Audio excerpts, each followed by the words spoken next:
महाधिवक्ते श्रीहरी आणेंची राजकारण्यांवर सडकून टीका। म्हणाले, कायदे मंडळाला काम करायला आवडत नाही, शक्य असतं तर संपावरही गेले असते। मुरुड दुर्घटनेनंतर शिक्षण विभागाने सहलीसाठी जारी केले 27 कडक नियम।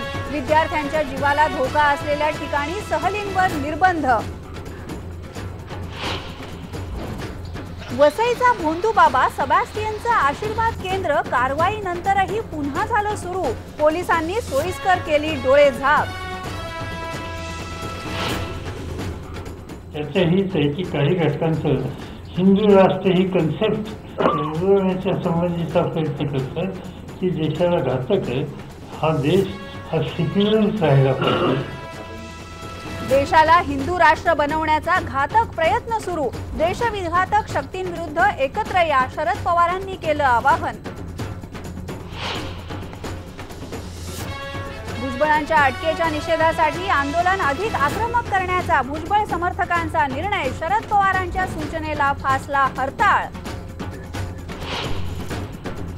कंजारभाट जात पंचायत प्रकरणी पीडितेच्या सासू, दीर आणि पंचांच्या विरोधात गुन्हे दाखल। विधवा महिलेचा जात पंचायतीनं केला होता अमानुष छळ।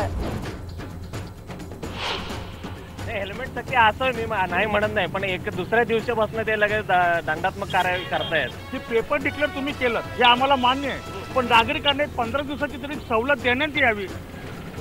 हेल्मेट सक्तीचा निर्णय योग्यच, पण नागरिकांना 15 दिवसांची मुदत द्या, पुण्यामधल्या नागरिकांचं आवाहन। फुटपाथ अपघात प्रकरणी सलमानची सुटका म्हणजे कायद्याचं विडंबन। सुप्रीम कोर्टाचे राज्य सरकारवर ताशेरे। पुढची सुनावणी 12 फेब्रुवारीला। आणि महाराष्ट्र कर्नाटक सीमेवर तंबूमध्ये मराठी टायगर्सच्या शोचं विशेष आयोजन। पण सिनेमामध्ये सीमा प्रश्न अगदीच तोंडी लावण्यापुरता असल्याचा खुलासा।